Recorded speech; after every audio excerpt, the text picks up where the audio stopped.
2026 నూతన సంవత్సరానికి అడుగు పెడుతున్నాం. ఆ వేడుకలను ఘనంగా నిర్వహించుకునేందుకు అందరూ సంసిద్ధం అవుతున్నారు. కాకపోతే ఈ వేడుకల్లో ఎటువంటి అవాంఛనీయ సంఘటనలు చోటు చేసుకోకుండా ఆహ్లాదకరమైన వాతావరణంలో జరుపుకునేందుకు పోలీసులు ఎటువంటి ఆంక్షలు విధించారు, శ్రీకాకుళం జిల్లాలో ఈ న్యూ ఇయర్ వేడుకలు నిబంధనలు ఏ విధంగా ఉండబోతున్నాయి అనే విషయం మనతో మాట్లాడిన శ్రీకాకుళం డిఎస్పీ వివేక్ మనతో ఉన్నారు. చూస్తే కనుక న్యూ ఇయర్ వేడుకలు అందరూ సరదాగా సకుటుంబ సపరివార సమేతంగా జరుపుకోవాలని చూస్తుంటారు.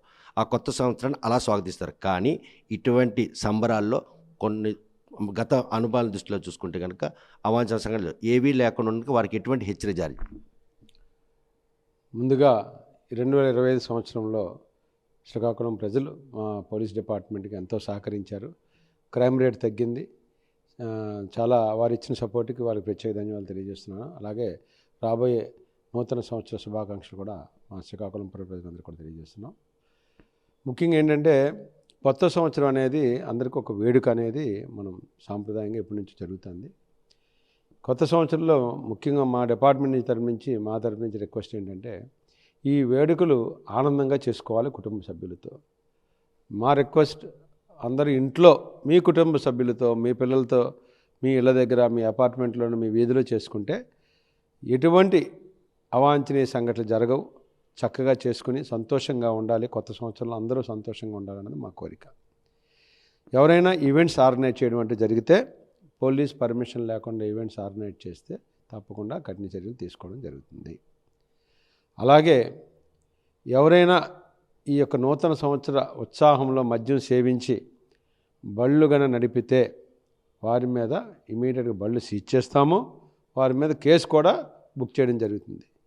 ముఖ్యంగా మీరు అందరూ చూసే ఉంటారు, శ్రీకాకుళంలో మద్యం సేవించి నడిపిన ప్రతి వెహికల్లో ఉన్నటువంటి వాహనర్స్ అందరికి కూడా జైలు శిక్ష విధించడం అనేది చాలా ఎక్కువగా మన దగ్గరే అత్యధిక కేసులు ఉన్నాయి.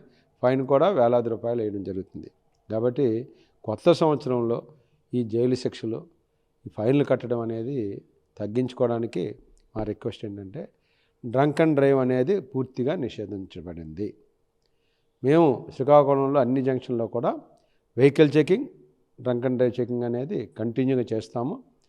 12 గంటల తర్వాత ఎక్కడ ఏ ఈవెంట్స్ పర్మిషన్ ఇచ్చినట్లు కూడా 12 గంటలతో క్లోజ్ చేయాలి. అంటే ఈవెంట్ మేనేజర్లు ఎవరైతే పర్మిషన్ వారు కూడా 12 గంటల వరకే సమయం ఇచ్చినట్టయితే ఆ 12 గంటలు క్లోజ్ అయిన తర్వాత ఇళ్ళకి చేరేటటువంటి వారు కూడా లేకపోలేదు. వారు కూడాను ఈ నిబంధనలో భాగస్వాములు అవుతారా? తప్పకుండా. ఈవెంట్కి వెళ్ళారని చెప్పి మద్యం సేవించి నడిపితే వారి మీద కూడా కఠిన చర్యలు ఉంటాయి. ఈవెంట్లో ఎక్కడ ఏ రసాభాస జరిగి గొడవ జరిగినా ఈవెంట్ మేనేజర్స్ మీద మేము కేసులు నమోదు చేస్తాం. ఎందుకంటే ముఖ్యంగా భార్య పిల్లలతో వెళ్తారు, సంతోషంగా వెళ్ళాలన్నది మా యొక్క కోరిక. అలాగే ఈ ప్రతి జంక్షన్లో కూడా వెహికల్ చెకింగ్ ఉంటుంది.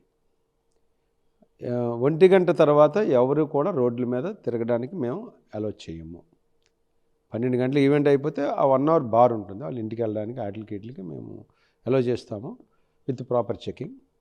1 గంట తర్వాత అన్నెసరీ ఎవరు తిరిగినా వారందరినీ కూడా మేము క్వశ్చన్ చేస్తాం. ఎటువంటి సందర్భం లేకుండా తిరిగితే వాడిని కస్టడీ తీసుకుని విచారణ చేస్తాం. ఎప్పుడెప్పుడు నూతన సంవత్సరం వేడుకలు జరుపుకుంటామని ఆశగా ఎదురుచూసిన వారంటే చీకటి పడిందే తడువుగా రోడ్లపైనే కేకులు కట్ చేయడంతో పాటు ఈ బాణాసంచా కాల్చడం, ఆ పరిసర ప్రాంతాల వాసుల మీద భయాందోళనకు గురి చేయడం, కాలనీల్లో ఇటువంటి కుర్రాళ్ళందరూ కూడా తిరగడం, వీటిని ఎలా అంటే పగల డ్రోన్ మనం ప్రాసెస్ పెడుతున్నాం, నైట్ కూడా అటువంటి వాచింగ్ ఏమైనా ఉంటుంది? నైట్ కూడా డ్రోన్స్ ఉన్నాయండి. ఆల్రెడీ మా ఎస్పీ గారు కే మహేష్ రెడ్డి గారు నైట్ డ్రోన్స్ కూడా పర్చేజ్ చేయడం జరిగింది. అవి ఇవాళ రాత్రి నుంచే కూడా మొత్తం అంతా కూడా టౌన్ అంతా కూడా విజిలెన్స్లో ఉంటుంది. అలాగే జాయ్ రైడింగ్ అనేటువంటి ఈ పందాలు ఈరోజు యువత ఎక్కువగా స్పీడ్గా వెళ్ళడం అనేది ఉంది. అటువంటి జాయ్ రైడింగ్ చేస్తే ఆ బళ్ళన్నీ కూడా సీజ్ చేస్తాం. బాణసంచాన్ని కూడా నిషేధించడం జరిగింది. అలాగే రోడ్ల మీద కేక్ కట్ చేయడం అసలు ఎట్టి పరిస్థితులు అలౌ చేయం. ఎవరైనా అటువంటి చేస్తే వాళ్ళ మీద కూడా కఠిన చర్యలు తీసుకుంటాం. అలాగే నూతన సంవత్సర వేడుకలు అని చెప్పి రోడ్డు మీద వెళ్ళిపోతున్నటువంటి అందరి చేతులు పట్టుకుని షేక్ హ్యాండ్స్ ఇస్తూ వాళ్ళందరికీ కూడా నూతన సంవత్సర శుభాకాంక్షలు చెప్పే విషయంలో అసభ్యకరంగా ఎవరు ప్రవర్తించినా చట్టం ముందు నిలబెడతాం. చూస్తే కనుక నూతన సంవత్సరం వేడుకలు మాత్రం సకుటుంబ సపరివార సమేతంగా ఇళ్లల్లో జరుపుకొని ఆనందాన్ని మాత్రం అనుభూతిని ఆస్వాదించాలని చెప్పి సూచన చేస్తున్నారు. ఎవరైనా గనక 12 దాటి ఎటువంటి ఇది లేకుండా రోడ్లపైకి వస్తే మాత్రం, అందులోనూ మద్యం సేవించి వచ్చిన వారికి మాత్రం ఎట్టి పరిస్థితుల్లో జైలు శిక్ష విధిస్తాం. డ్రంక్ అండ్ డ్రైవ్ ప్రక్రియ మాత్రం యథేచ్ఛగా కొనసాగుతుంది. ఎవరైతే ఈవెంట్ మేనేజ్మెంట్ కోసం వారు నిర్వహిస్తారో వారు మాత్రం తప్పనిసరిగా అనుమతి తీసుకోవాలి. పోలీస్ ఇచ్చిన అనుమతికి అనుగుణంగానే ఈరోజు ఆ ఈవెంట్ కూడా కండక్ట్ చేయాలి. ఆ ఈవెంట్కి వెళ్ళి వచ్చిన వారు కూడాను 1 గంట లోపే ఇళ్ళకి చేరాలి. దాటిన తర్వాత కనుక వాళ్ళు కంటపడినట్టయితే మాత్రం ఈరోజు వారిపై కూడాను సమగ్రమైన దర్యాప్తు జరిపి ఈరోజు కేసులు నమోదు చేయడానికి కూడా వెనకాడబోవడం. ఈ న్యూ ఇయర్ వేడుకలు మాత్రం కఠినమైన ఆంక్షల నడుమ శ్రీకాకుళం జిల్లాలో జరుగుతాయి అనడంలో ఎటువంటి అతిశక్తి. వీడియో జర్నలిస్ట్ రామకృష్ణతో సత్యం, RTV శ్రీకాకుళం. చరిత్ర సృష్టించినోడు ఇప్పుడు ఆ చరిత్రని తిరగరాయబోతున్నాడు.